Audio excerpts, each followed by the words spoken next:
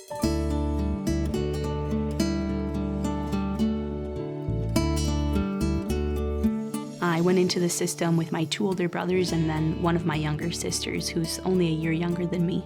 So growing up in that system, you understand the negatives, the positives, and then aging out of that system, you want to make a difference for those that are younger than you. I also had a foster family that really believed in me, and I lived there for 14 years, and that's very unheard of in the foster care system as well. To have that ability to say, hey, this is my family and this is where I call home, and I know that I'm going to be sleeping here tonight, and I know that I'm going to sleep here in 6 months from now and 3 years from now, and I know that when I graduate from high school, I'm going to have a graduation party, and I don't have to worry about somebody putting my clothing in a garbage bag and saying, hey, you're 18 now, you got to figure out where you're going.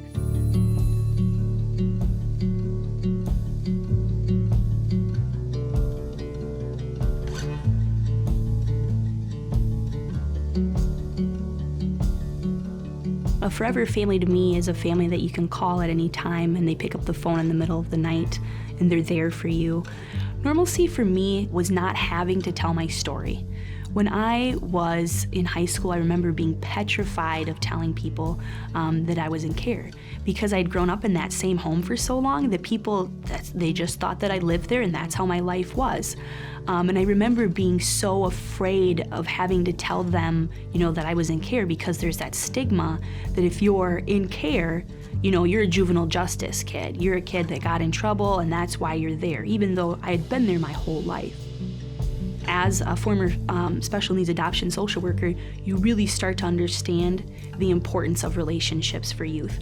Even if they're tiny, tiny relationships, and let's say that the youth has only been in that home for a month, but there's someone in that home that they really built that connection with, you want to try to sustain that throughout their entire time in care, because that relationship, once they leave, could really be something powerful. So normalcy to me is having those relationships, not having to put myself out there as a foster child until I am comfortable with my story and decide to share that part of my story. Having a place to call home and people to go home to for holidays, Christmas, Thanksgiving, people to move me into a dorm, people to call in the middle of the night when I have a question about something and I have no clue what I'm doing. So I think to facilitate normalcy within relationships, within the child welfare system, we really need to do a better job of training our foster parents. A lot of times foster parents that come in expecting to work with an older population don't understand all of the challenges and ways to treat that population normally. So if you have other youth that are in your home, let's say they're 10 years old and then you have a 16-year-old, what's normal for that 10-year-old might not be normal for that 16-year-old. When you go in as a foster parent, saying you're going to work with older youth and you have that in-depth training, you know what you're in for. You know the struggles. You're willing to build that stronger relationship too.